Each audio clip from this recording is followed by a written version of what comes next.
Hey, I'm Jamey from Stonemaier Games, and today I'm going to talk about my favorite mechanism in the game, Castle Combo, which I played recently on Board Game Arena.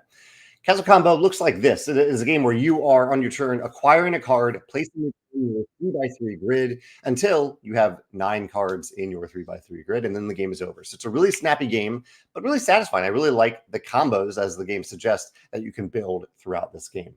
On your turn, you are don't quite show, they don't show. Oh, well, here it is. They showed on this people. You have this little meeple, this little token that is associated with one of the rows. There are 2 different rows of cards here, 2 different decks of cards. And on your turn, you are either choosing a card from this row, choosing the top card of the deck, or moving this meeple down to this row by paying a key and gaining either the top card of this deck or one of the cards in this row, and you're placing it in the grid. The cost is in the upper left, and there are ongoing and end game benefits on these cards.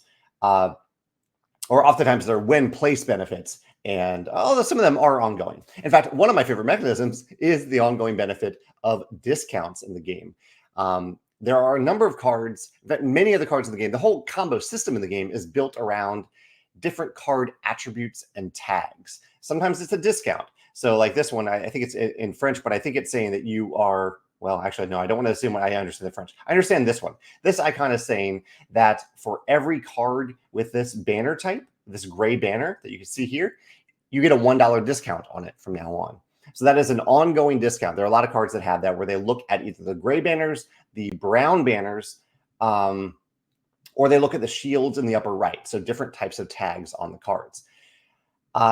There are many cards that do that. There are also many cards that give you, like this one, gives you keys for every red icon you see. And sometimes the end of game benefits, some of them are spatial. In fact, this one is spatial. It says for each different shield icon in the same column. This is 3 points for every, I believe, pair of gray and brown. Every 3 for every blue icon to the left and to the left and the right in this row, basically. So everything in the game is looking at these different tags. These tags of the shields or the card types. The row the card came from, basically, is the card color over here.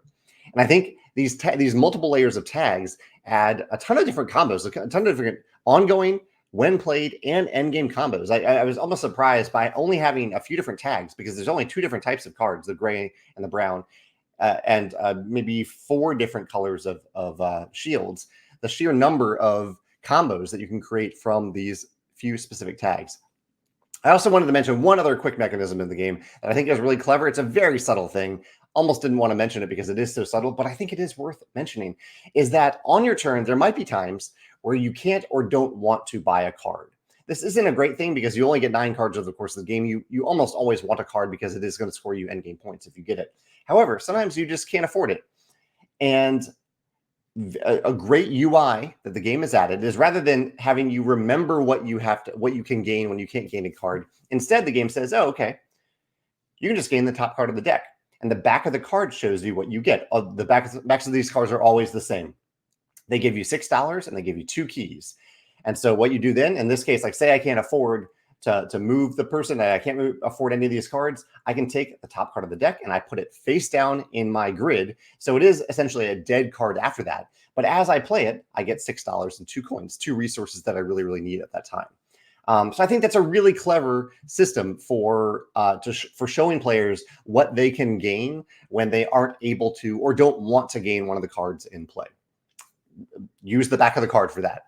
I think that's a really simple but clever tip that I want to remember in games when I need to give players a backup option in the game. The back of the card is there to communicate that information to them.